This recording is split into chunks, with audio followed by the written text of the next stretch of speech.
Hello and welcome to the Health Oddity Podcast, episode 262. Now, we are joined by some very special guests today, and I think it is the first time, I was thinking back, that we've actually got a couple on the podcast together. We have had couples before, but not together, because I think, Pete, we've had like Mark Rifkind and Tracy Rifkind from America. We also had... Are you all right, Pete? Yeah, that just dropped out there. It's back again. Okay. Do you want me to start again? Yes. Yeah, okay. I don't believe it. We've just been talking for ages, and literally when you started, it stopped. Okay. So start again. Okay, right, okay, good. Start again. Take two. Hello and welcome to the Health Odyssey Podcast, episode 262. We are joined by some very special guests today. And I was thinking actually back, and I think this is the first time we've actually had a couple on the podcast together. We have had couples on before. We've had Mark Rifkind and Tracy Rifkind from California. And we've also had Ben Causa and Vicky Causa, who are now based out in Ireland, both on, but they've always been on separately. So this is really, really nice to have these guests on today, who I will introduce you to in a minute. I'll first of all just touch base with Mr. Peter Lant down in Somerset in Bath. How are you doing, Pete? I'm doing very well. I think this is great because this is what we talk about all the time, about just chatting to people and connections and all that sort of stuff. And then going to different events. So we went to the Dinny Stones gathering with Stevie Shanks has been on the podcast. John Gibbs being on the podcast. We're getting Steve Gardner on, who was the compare, whatever Compare, MC. MC. That sounds better. The compare sounds a bit formal for a stone lifting meet. Or the compare sounds a bit Phoenix Nights. Yeah, he was the turn.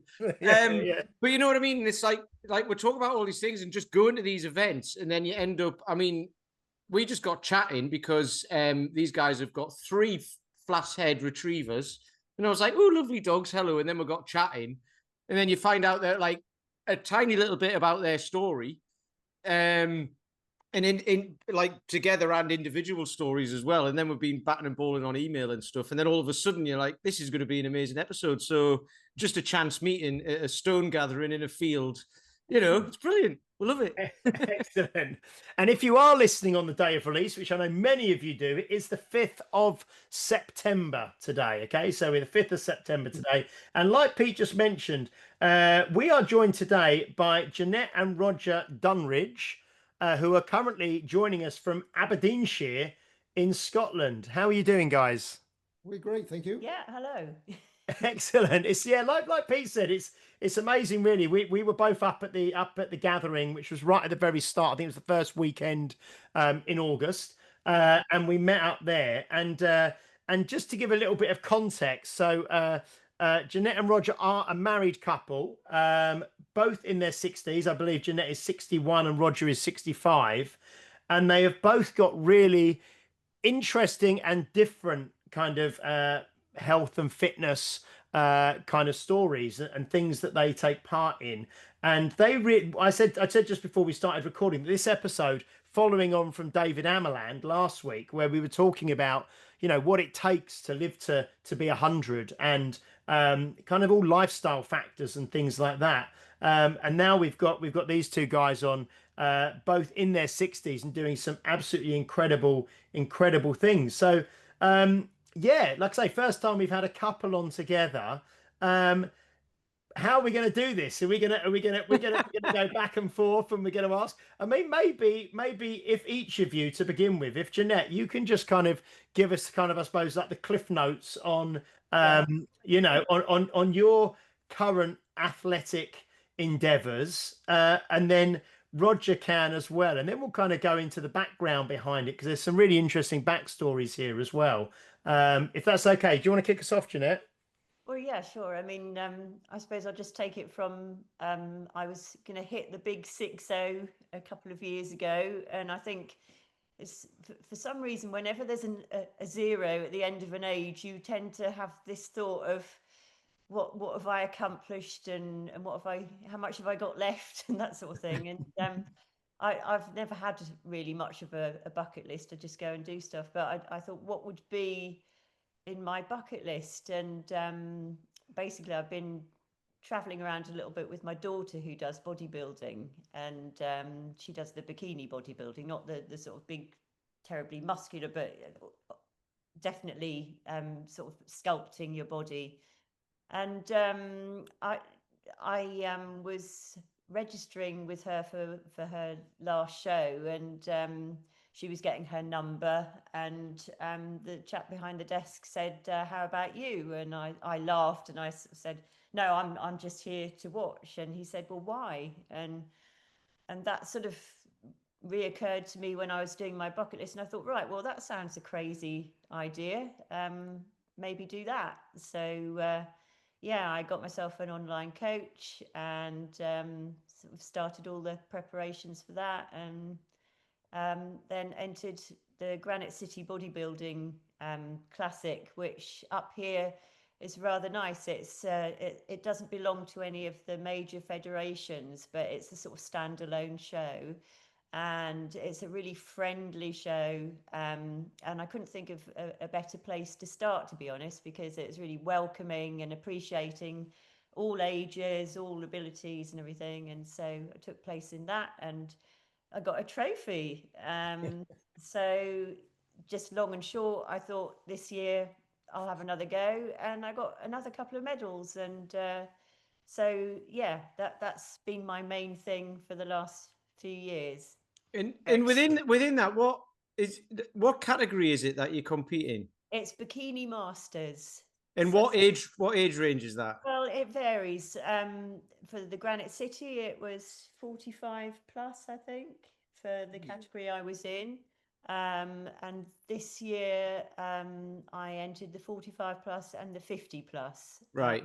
I was going to say, because the 45, so basically you're entering against people who are like, what's that, 16, 17 years younger than you are, which is amazing. I love that. I think, and you're getting a podium place as well. So I think that's amazing. Absolutely. But, you know, it's not just about that trophy. It's the sort of the process of what you learn in the process of getting that.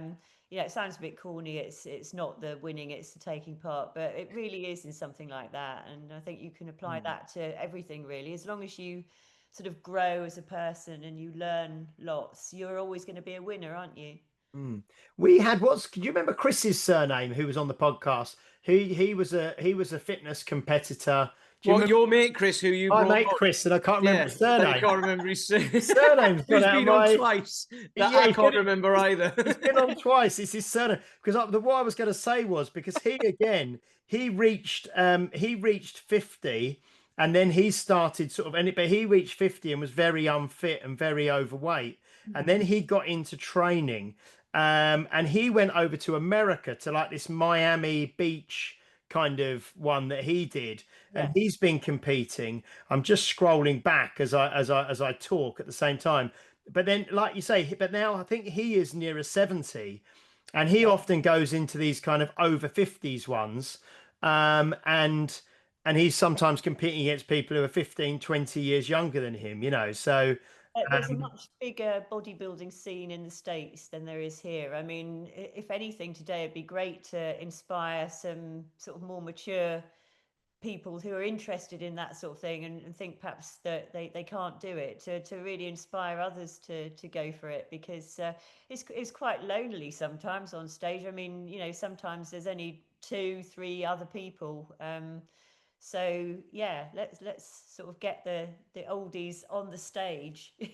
What did you do? Because like you're saying, like to inspire people to do it. Yeah. What did you do anything before that? Like anything? Were you fit and healthy already anyway? And then it was kind of like, oh, I'll do a bit of bikini kind of modeling, bodybuilding type stuff. Or was it like from a space like Chris, whose surname we can't remember? Chris Zaremba. Zaremba, that was it. That's why we can't remember. Good Scrabble name. But he was out. Yeah, remember Chris Zaremba. We'll remember. Chris Zaremba, yeah. But he was overweight and out of shape. He was eating loads, wasn't he? He said like was he pre-diabetic and all that? I think he said. I can't really remember. So were you like that, or were you already like kind of fit and healthy? And then this was just it's a hard work, but kind of the stepping stone to that. I was always the tall, gangly kid, to be honest. I had exactly the opposite of that, that I was sort of weedy and lanky and nothing to me. And so, you know, it's not always about losing weight. Sometimes people struggle to actually sort of become bigger and stronger. So for me, that was a big thing. We can perhaps sort of go into Roger's story, but the reason that I got into the gym was because of Rog, really, because he was doing some recovery for his from back surgery. But yeah, we started going to the gym, and I went straight over to the treadmill and the cross trainer, because that's what we do, isn't it? Because we don't really know what that other equipment is. It looks like torture equipment, and you don't.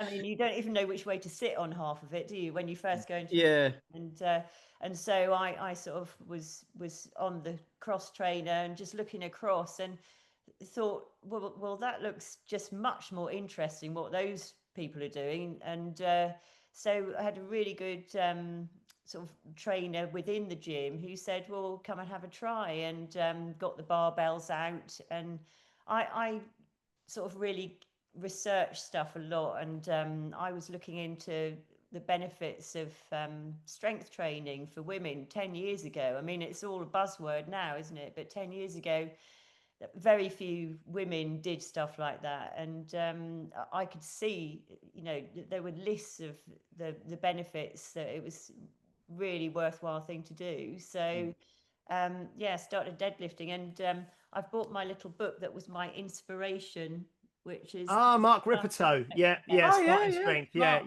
Rippertoe is like, this was my Bible, because he says strength training makes you harder to kill, and I love that, because it's simple. But yeah, I just so that's what I first started to do, was train for strength. And I did. The great thing about barbell training is you start. Well, you can start with a broomstick if you like, you know, something really light, and then you just add to it, and it gets heavier, and you can physically see your progress so well. You get a buzz from it. You know, it really does grab you. So yeah, this is excellent, and I think that's a good segue into, because I know that's you mentioned in the, I think it was the article that I read in the newspaper that you sent us, the where you started. So I suppose, Roger, for yourself now, do you want to kind of do the same as we've just had from Jeanette? You know, give us a bit of a background in yourself, and also maybe how your kind of lives intersected, because I know that you that's another whole show.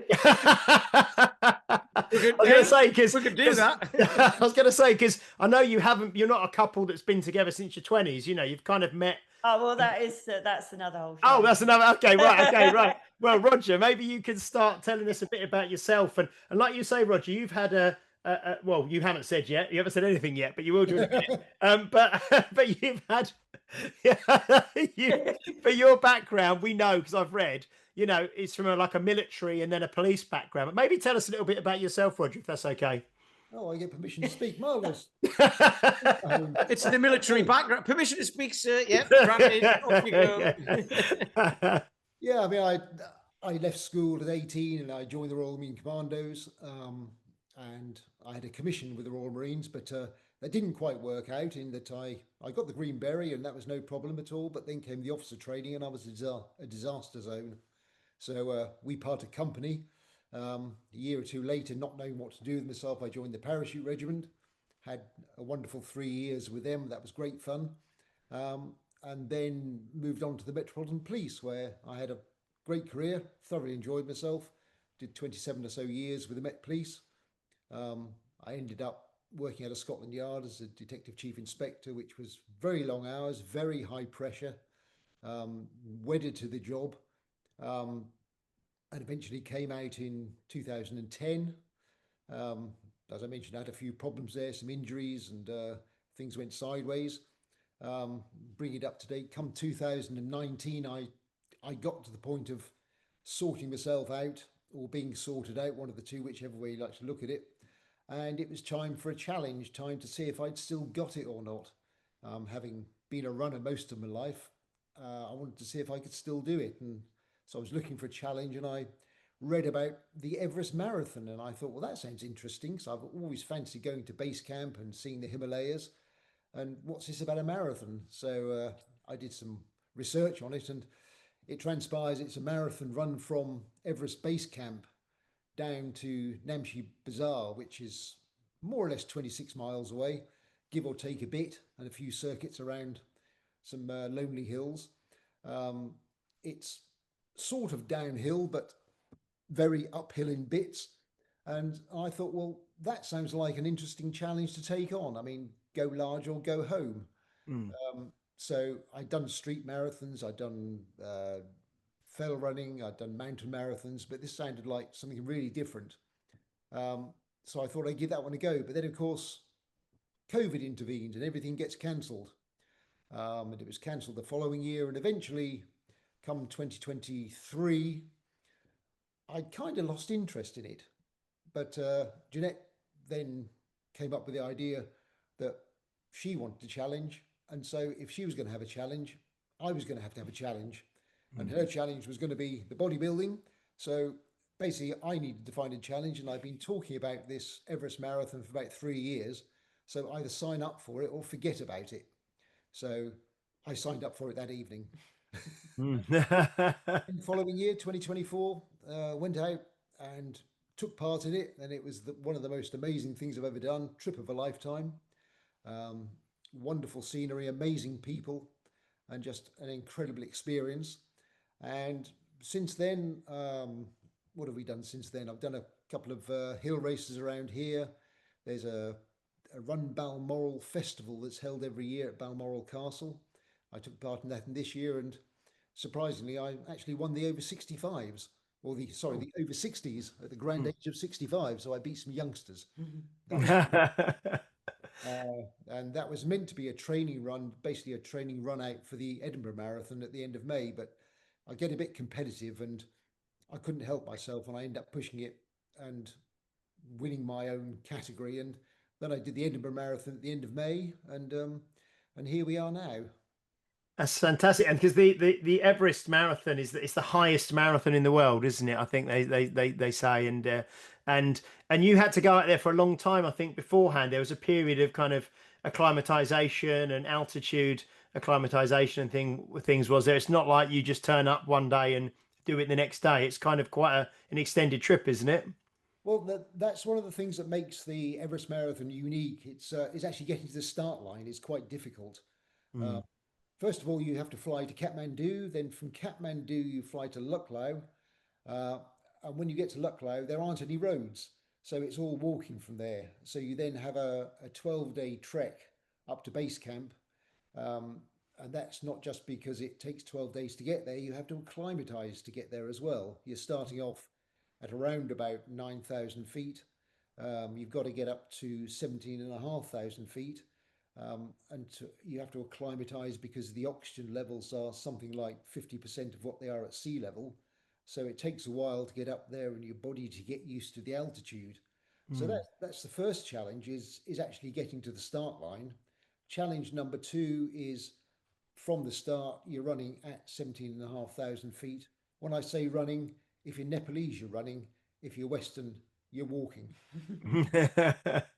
Because it's just virtually impossible unless you've been there for several months to acclimatize. And the third aspect of the whole thing is the terrain, because it's not a nice footpath or a nice trail. It's basically a rocky moonscape for the first part of it.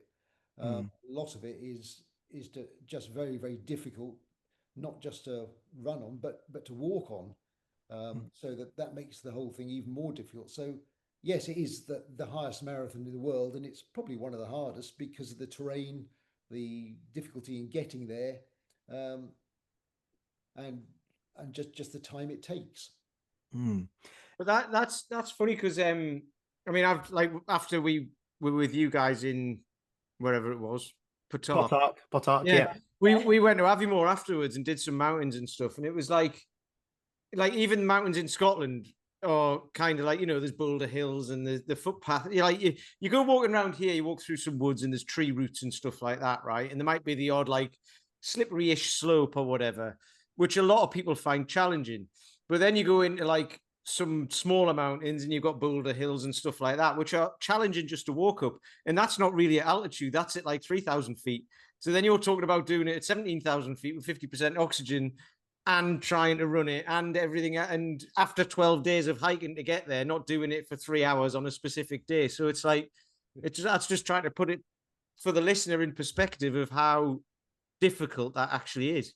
Well, one of the things they do say is that you take your average marathon time and then you double it, and that'll probably be your finishing time on the Everest.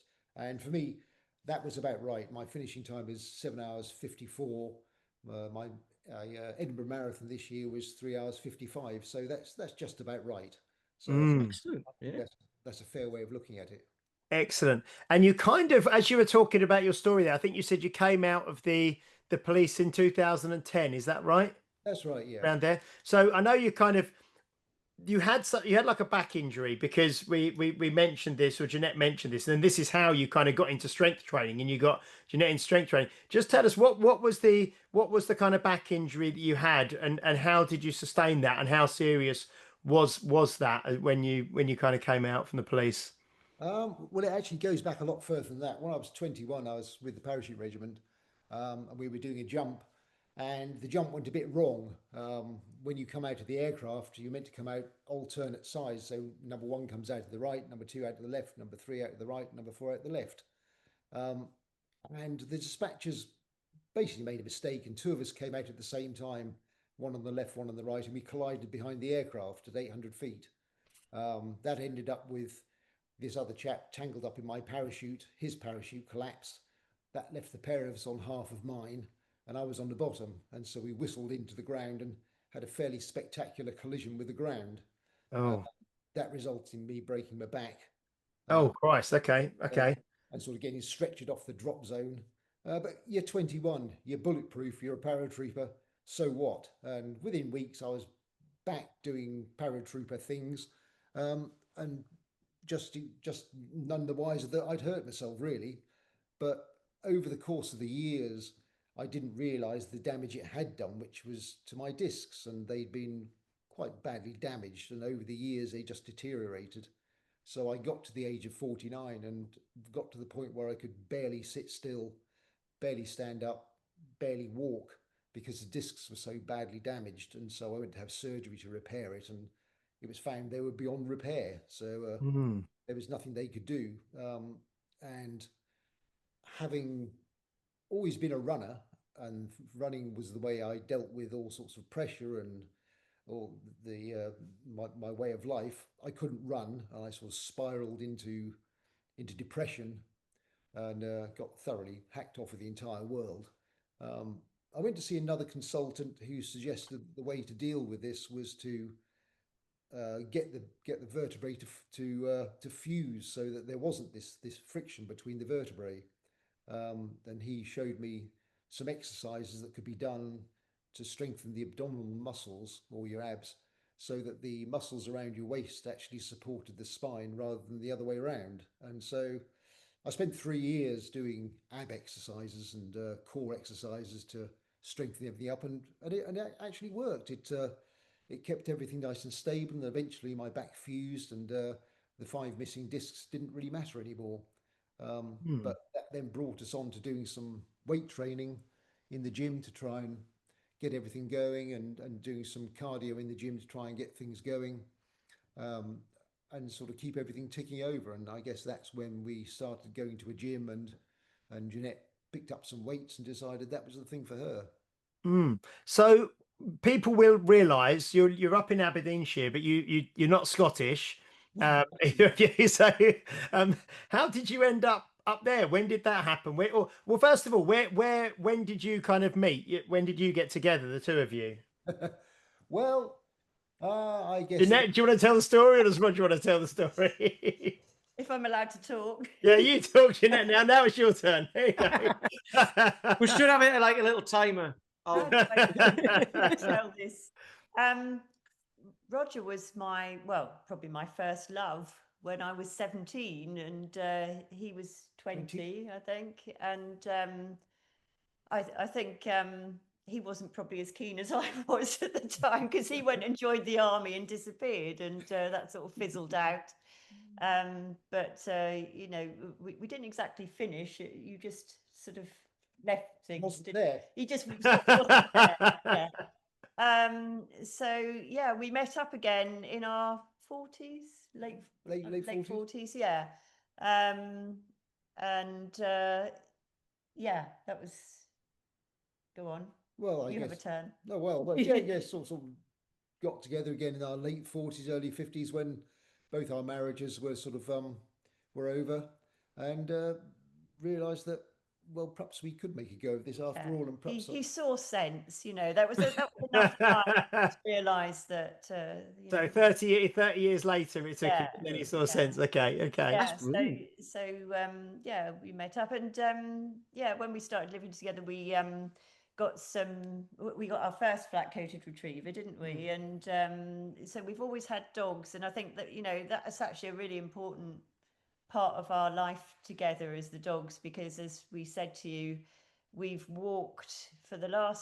been together 15 years now, and we've walked every day, twice a day, for those 15 years, haven't we? Yeah. And it sounds, you know, it doesn't sound much, but you were asking sort of what you put down, your sort of fitness, and what's your sort of health secret. And I think that's a big part of it, that we've been consistently walking, and that is what brought us up here, just to sort of tie it all together, because it got sort of quite crowded. We were in Norfolk, and it got quite crowded in Norfolk in COVID. A lot of people sort of seemed to appear in the area, and we just felt we'd exhausted all the sort of walks and things around there. And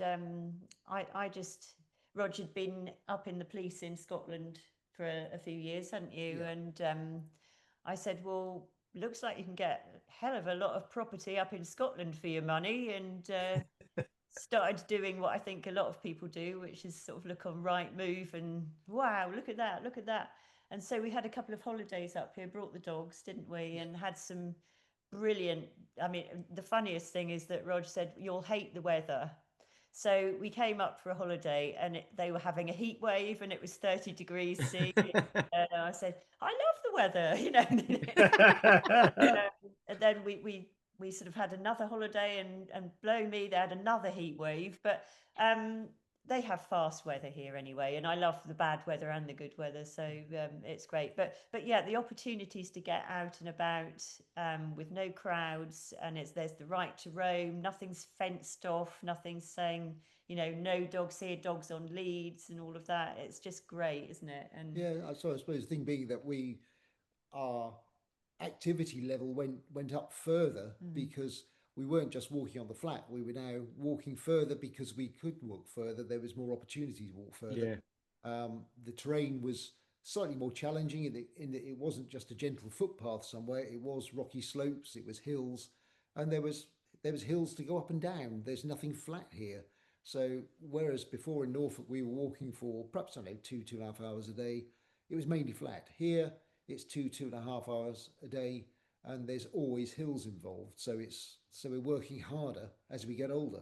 I'm loving this. It's fantastic. And how close? Because obviously we met you in Potock, but how far away from there do you live? I think we're about 20 minutes. Yeah.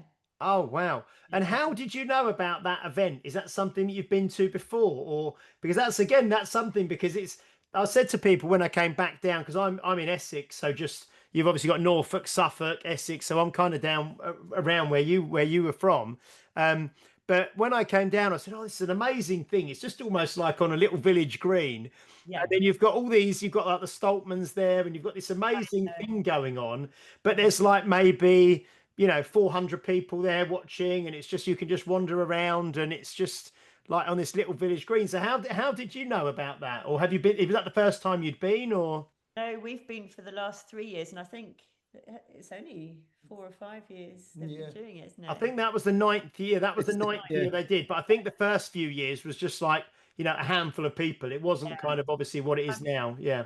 I'm sure that I probably found out about it because I just follow all things strength and strong men and strong women, all of that. And I'm sure that I probably came across it initially on one of the social media sites. And we, like you say, it's just amazing because there's no entry fee. And the very first year, I had my photograph taken with the Stoltmans. I looked like this small. And it just made me laugh because the previous year, I think I'd been to the Arnold's fitness thing in Birmingham, and there were people queuing up and paying £100 to have, 5 minutes with the Stoltmans or their favourite strong man and whatever. And there they are just walking around, and they're such nice people. And the whole fraternity of strong men, you must have got the vibe from that day. It's just incredible. And yeah, we've had half of them on the podcast, and and like you're talking about strong women and stuff. We've had like Lucy Underdown on, and Becca Roberts, Donna Moore, Chloe, everyone. Chloe Brennan, who's one of Steve Gardner's clients, I suppose, or he's one of his strength athletes. So yeah, like it's just amazing speaking to these people and seeing them, and then the fact that they just put a show on for people, like you say, for free. And Stevie does it, like, is in charge of it all, and everyone, and his dad Jack was there as well, and it's just amazing. Because I mean, Jack was there. He's 90 now, and Jan Todd is in her 70s now, and she was there, and no, it was brilliant. So that's just 20 minutes away from where you live now. So that, I mean, how does that, I mean, having worked in the Met, Roger, for you said I think you're in the police for 25 odd years or something, and a lot of that probably down in the Met Police. We actually had someone Vicky, who now she was in the Met Police in like counter-terrorism stuff. She was in for about 20 years. She moved up to the Lake District, didn't she? Kendall. In Kendall, and she said total change of life. She does like cycling there and outdoor and outdoor swimming and all this kind of thing in the Lake District. And I mean, for you, Roger, going from the Met Police and then obviously the problems that you had after coming out from the police with your injury and depression and all that, how are you finding living in Scotland? Do you love it up there? It's absolutely wonderful. The space, the quiet, the peace. I used to love going to the Lake District when I was living down that way, but of course it was a 5 or 6 hour trip to get to some mountains. Here I can walk out the door and in 5 minutes I'm in the Cairngorm National Park. So it's absolutely wonderful. I love the slow pace of life. I love the clean air, the peace. The people have got time for you. You walk into the village and everybody. You stop and chat, and you'll quite often be going to get the newspaper from the shop, and you'll just bump into someone and just stop there and have a chat. Now I don't understand half of what they're saying. There's some fairly broad accents around here, but you sort of learn to sort of nod and say yes and I in just the right places, and it's very friendly. It's I was only there for like a weekend or a long weekend, so I ended up, my flight was delayed coming back. I was there for an extra couple of days, but because that day after the thing there was this storm, wasn't there? So all the flights were cancelled, so I didn't go back. I was meant to go back on the Monday, ended up going back on the Wednesday, but I loved it up there. I mean, I have to say, and being just in Potarch and just wandering onto the bridge there with all the history, and then you just got that lovely little cafe there, and and then I stayed in Bankery. And then on the day I had the Tuesday that I went into Aberdeen, into the city for the day, and it was just, I loved it there. It was so I can see the appeal. But although you did go from Norfolk, so Norfolk's actually quite a nice quiet place from down south, but you say not nearly as remote or quiet as where you are now, I suppose. Can we touch on this kind of, I think there was 5 or 6 points that you mentioned it, Jeanette, but your kind of, this was what was really nice. You called them the secrets of staying fit and healthy, and I love that you're both in your 60s and obviously incredibly active now. And you mentioned the walking with the dogs twice a day up in Scotland, which is tough walking. But what are your kind of what do you attribute your health and fitness to? These kind of secrets to staying fit and healthy. Yeah. Well, like I said, I'm one for doing research and stuff, and I actually studied to become a personal trainer when I got into the strength training. So I have the knowledge to sort of know what works and what doesn't. But it's not as complicated as the fitness industry would make out. Mm. I've got a new phrase and it's follow the money. And basically, you know, a lot of people are promoting stuff, the new trends, all, you know, for their own sort of pocket really. But it's not that complicated. And so in my view, consistency is the thing. So, you know, we walk every day, but find something that you enjoy and do it every day, fitness wise. You know, eating all the diets in the world, all the different fads, but I always say everything in moderation. You know, don't cut out giant swathes of your diet unless you have to for sort of intolerances and things. But you know, have your cake, but then have, you know, a sensible meal at the same day. You know, have a burger and chips, but then have a salad, you know, to balance it out. Just everything in moderation. One thing I learned with bodybuilding was protein.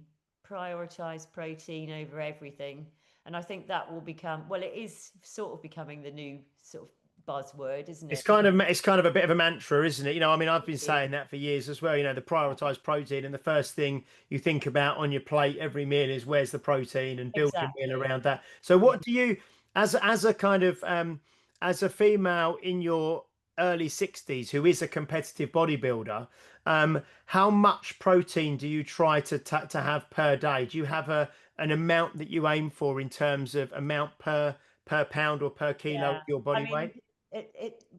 I could tell you I try and get 120 grams of protein at least, but that doesn't mean anything to most people, so forget that. A palm full of something with protein in it at every meal or every snack. So a palm full of chicken, fish, you know, steak, yeah. Any lean meat, red meat, yeah, fine. You know, red meat's got a bad reputation in some people's minds, but you know, as long as it's lean red meat, it's brilliant. You know, there is such a thing as a healthy burger. You can have that. Whey powder, because you know, I'm still actually very small as bodybuilders go, and that was actually one of the hardest things for me to learn, was to eat sufficient to build muscle. But even for the layman who doesn't want to be a bodybuilder, we still need muscle. And you know, there's a lot of research now that you know, people as they age need more protein to even just maintain their muscle. So yeah, just get that protein in and sort of prioritize that. I think the other thing I said was about your circadian rhythm, wasn't it? And just going to bed and getting up, trying to go to bed and get up at the same time each day, because you have something called a circadian rhythm, and that's sort of what keeps you healthy and alert, I think. And obviously get outdoors in nature as much as you can, because the fresh air, you've got the vitamin D, haven't you? And just it clears the mind as well, because there's a lot obviously now about mental health and mental well-being, isn't there? And exercise does all that. But you know, so does gardening. I love gardening, and you get out and you know, you forget about troubles and worries, don't you? So it's just finding your thing. But it's funny what you mentioned there about just getting outside and stuff as well, and the mental health side of it and everything. Because I mean, I do a lot of walking. I go walking the dog, but he goes to a daycare on a Tuesday, so I have a day off, because otherwise, you know, I love going out and walking and stuff like that, but you need a day off. Yeah. So he goes to a daycare. So but Tuesday I was waiting for a delivery as well, and I had to be in for it to sign for it. Yeah. But I also had something to do in the evening. So this thing hadn't been delivered. I picked him up and I'd gone out to do this thing in the evening.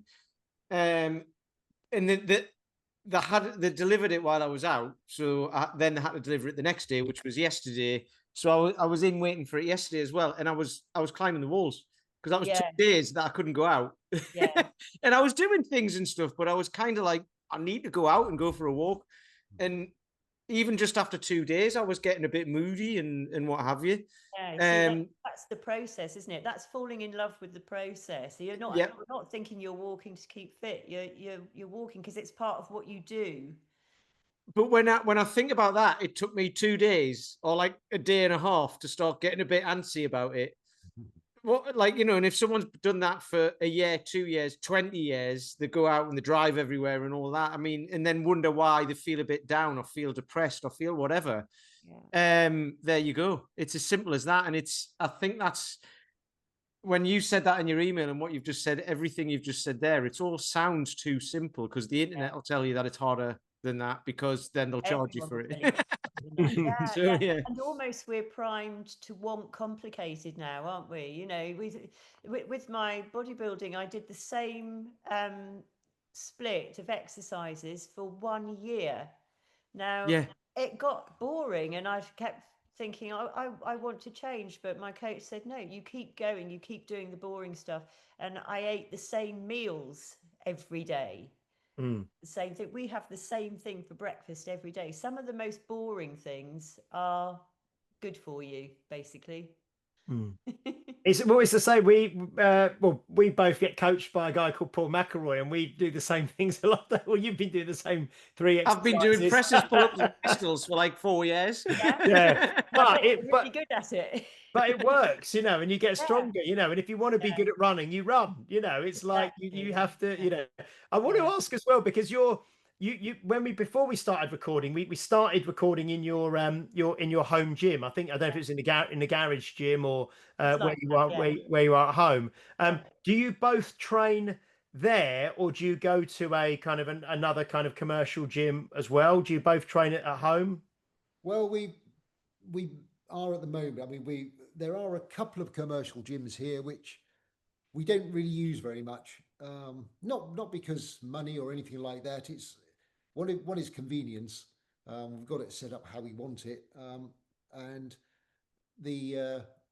it's just sort of easier where we are. I mean, Jeanette likes to go to the commercial gym every now and again, just for a change of scenery, use some different machines, meet some different people, just have a different outlook.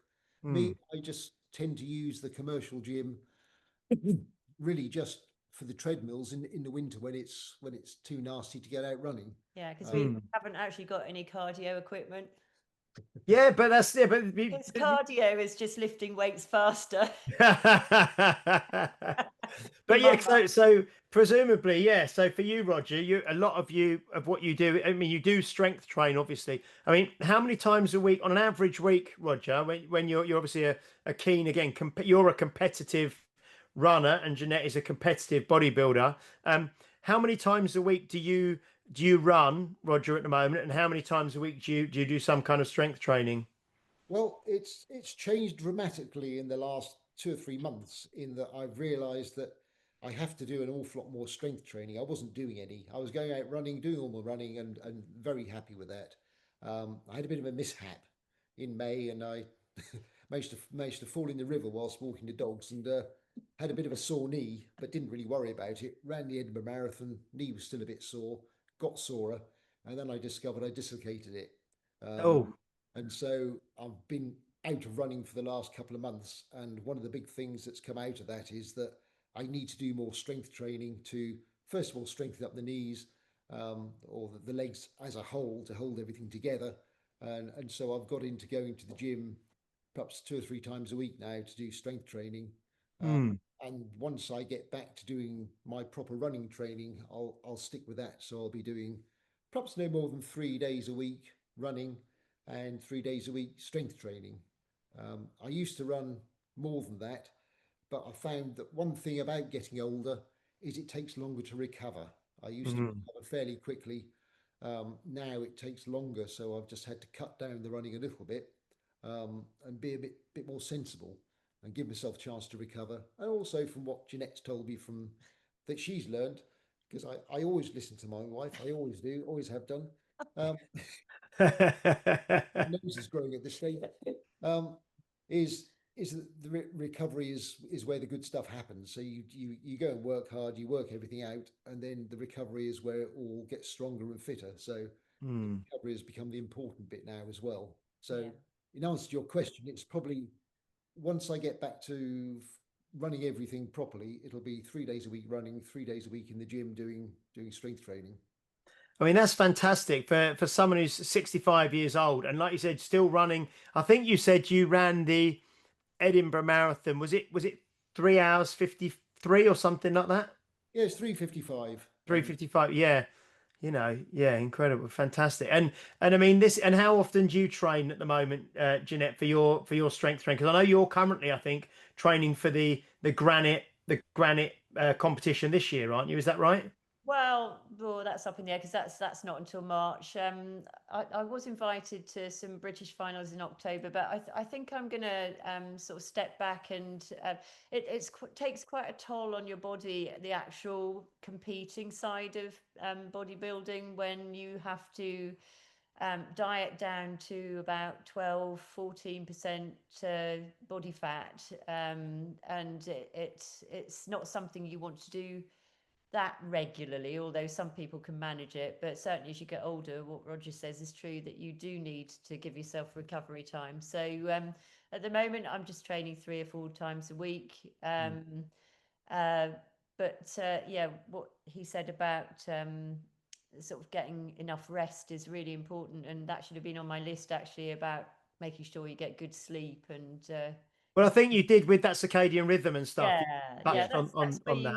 That's where the magic happens. Yeah. But having your own gym is great, because you can do things a lot faster. You don't have to wait for equipment, to become available. And also you can make as much noise as you like. I'll leave that to your imagination. I live in a basement flat in like an old 5-story house. So the people upstairs hear a lot of swearing for coming down. But there's a great message in all of that as well, though, because like what Roger was saying there was you hurt your knee running, so you started strength training. Like a lot of people would hurt their knee running and go, well, I can't run anymore, so do nothing. Like and we've talked about this before, about like becoming the character that it becomes part of your character, what you're doing and the purpose behind it and all of that.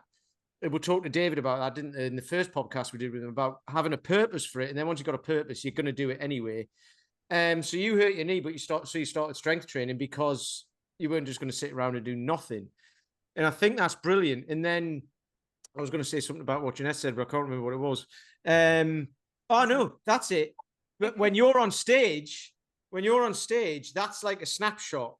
Yeah. And people see that, not necessarily you, but they see that on Instagram or whatever, and you see all these people on Instagram who are ripped and look amazing and everything. And Dan John spoke about this. He said there's one person who he knows who's in the fitness industry, and they keep putting photos up of how ripped they are and how great they look, but they're from one photo shoot they had about 5 years ago.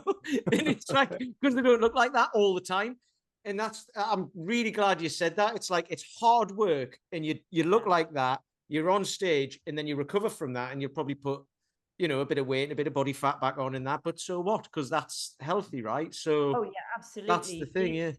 It's called the reverse. After a show, it takes a good 3 to 6 months to reverse out of that situation. You don't just, a lot of people sort of think you do the show and then you eat 6 donuts and life is normal again. It's not. It really isn't. You reverse out, like you prepare to go into it. It takes a good 3 to 6 months of you can't just bombard your body with food again, because you've depleted, and so you have to gradually increase the food and sort of get back to where you were, and then you can start to grow some more muscle. It's that bodybuilders are for sure, they are athletes, and they're dedicated, they've got discipline, focus, and when you sort of say about sort of people taking photographs and showing their muscle and everything,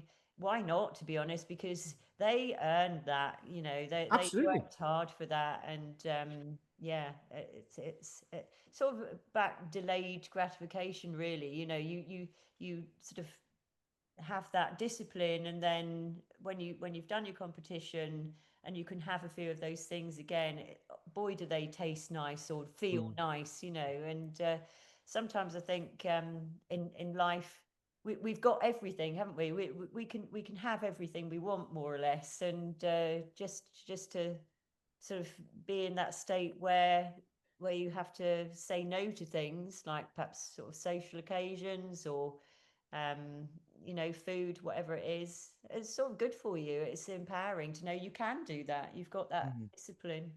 I love what you just said there, because I love cheesecake, right? And I haven't had cheesecake for ages. Yeah. But every time I have it, I love it. I say years. I had a piece of cheesecake while I was on holiday up there somewhere. Can't even remember where it was, but might have been Aviemore. But I don't have it that often. But if I had it every day or every week, I wouldn't. It would get a bit boring. You know what I mean? So I like that. It's like you do all of that, and then you come out of it, and then you have the things that you weren't having, and the taste better. Yeah. I just think that's brilliant, because a lot of people as well who get overweight and emotional eating and stuff like that, they'll just fill their faces, and then they don't even know what they've had. They can't remember, you know. And that's like, and that's not saying that's like, you know, you shouldn't do that and stuff like that. It's not calling people out for it. It's just saying that's what happens. You know, so trying to get back to a state of being able to enjoy food is brilliant. Yeah, excellent. So what we'll do, we'll start to wrap up now, guys. But what I just want to find out what's next for you. You know, because you've been doing, you know, we've you know, you're obviously, like we said, 65 and 61 now. And Roger, what's next for you? You did the, you know, you're obviously rehabbing this knee injury at the moment and things. But have you got anything? Maybe not booked, but you know, in your kind of mind that you're maybe focusing on in the next sort of 12 months? Yeah, I've got an idea. There's a mountain race I've seen in out in Italy, because I don't like. I think doing the Edinburgh Marathon reminded me why I don't really like street marathons too much. The scenery is pretty dull to start with.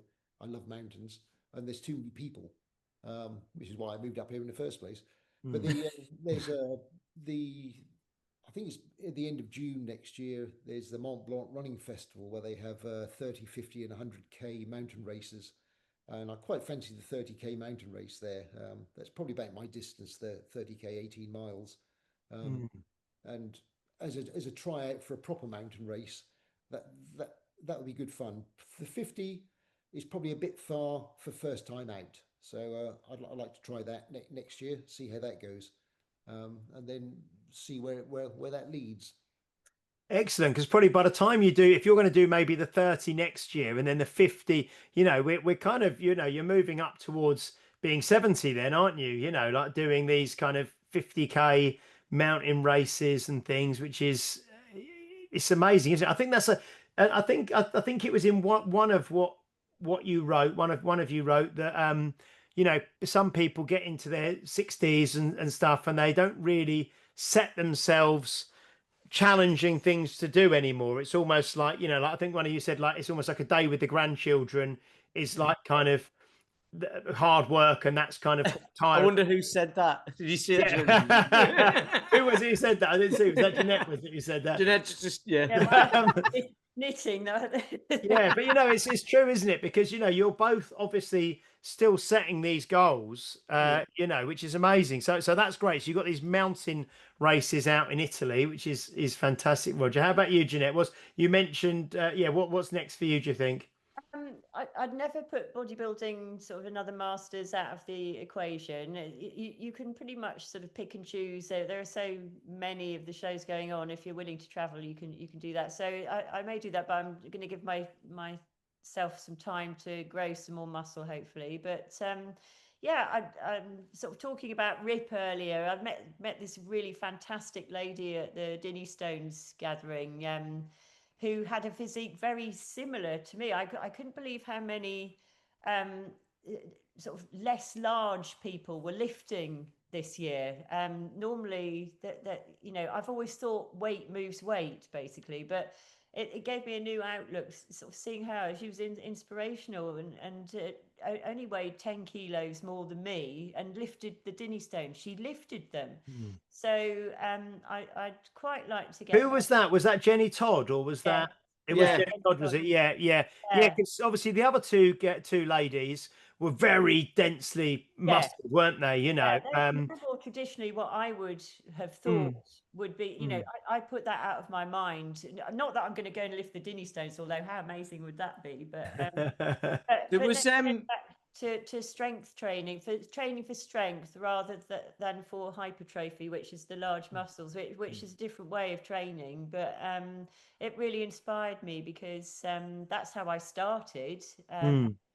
And you know, I can deadlift well, but I'm not so good at pushing and pressing. But yeah, I'd like to do that. But also I'm doing at the moment something called Ruck Race League, which I don't know if you know about rucking, where you have weight in a backpack and you have various challenges. And so I'm in the middle of doing that at the moment. I just love a challenge, and that's an online challenge. A guy in America sort of started that, and we've got a local ruck club, and so you sort of put your... Is that to do with Go Ruck or Go Ruck? I think is the organisation in America, the main one. This is a sort of independent one to that, I think. But yeah, just anything like that. I just love something going on where it pushes me, basically. And so yeah, there's that. I did something called Extron, which is a similar sort of thing with weights and cardio stuff. And I think if you just hold yourself accountable for something, then that sort of pushes you to do your best, doesn't it? And I think having a target to aim for sort of justifies all the training. It's very easy to go out running or weight training every day, doing the same thing day after day after day. And okay, you'll keep yourself fit and healthy, but you won't see any progression. And I can't see any reason why, even at 65 or 61, we can't progress and get better. There's no reason why we can't. Well, we have done. I mean, I'm definitely fitter now than I was in my 20s, for sure. There's no doubt about it. So having sort of targets out there and things to aim for, that gives you the extra motivation to go out and do the training and enjoy it more, because there's a purpose at the end of it. Excellent. And I know, and that's great as well to hear you say, Jeanette, that, you know, at 61, you want to build more muscle still, which is because so many people think that, oh, you know, they hear this thing, you know, oh, after 30, you know, you kind of, you start losing muscle and all the rest of it, and sarcopenia and all this stuff. But you can, if you're committed, and you, like you say, you're strength training 3 to 4 days a week, and you're eating the protein to support that, and you're sleeping adequately, and you're doing all those things, there's no reason why you can't still improve, you know, in your 40s, 50s, 60s and beyond. So no, that's a really, really important message, I think, for people to hear. That's great. Yeah, use it or lose it. Brilliant. You're basically reading off everything with Sage. Just in one. No, it's great. So I was going to say, if people do want to kind of follow you guys and see what you're doing and stuff, training wise and things, I know you're both on Instagram. Is that a good place for people to go just to have a look at the kind of things that you're doing? Yeah, if they really want to, So we've got it's at Roger Dunridge, on Instagram, because I saw you got some great photos on there, obviously, like the one that's behind you on the wall there, you know, from your Everest. So it's at Roger Dunridge. Is it DUNRIDGE, isn't it? Yeah. Right. And then at Mama Barbell. Mama Barbell, MAMA Barbell. For Jeanette, both on Instagram. And do you? Although I know you are a qualified trainer as well, Jeanette, do you train clients yourself? Do you have clients that you look after and you train, or is that just something you did for your own knowledge and development? I did that for my own knowledge and development. I did have a few years training people with Parkinson's disease, which was very rewarding. But no, now I just sort of train myself. But I'll always be happy to give advice to anyone. And I've had sort of people in the village I've taken to the gym and sort of shown them the ropes, and then they're good enough to go. But yeah, I don't do it professionally anymore. I just concentrate on myself now. No, that's great. That was interesting. We haven't spoke about that, but that was interesting because you said I can't remember if it was in your email or in the article, but it was like I trained people with Parkinson's and it helped them. Yes. Like it helped slow the process. Yeah, So if anyone that's out there knows anyone with Parkinson's or has Parkinson's, please do get in touch, because exercise is medicine for people with Parkinson's disease, and it will delay their symptoms. There's one particular chap who I spent a lot of time with, and he got a good 10 years of life back from exercising. So, it's really important, and not something that all doctors push, that, they just don't. So, yeah. I think more are now, but because there's a guy who comes, like the walking group that I do, there's a guy who comes along to that and his cholesterol's dropped a bit and stuff like that, and his doctor had asked him what he was doing, and then his doctor asked him if he strength trained, and he said no, and he's like, well, I'd like you to start doing that if you can. So that was interesting. I enjoyed, I like that he'd been given that advice, which was good. Yeah. Brilliant.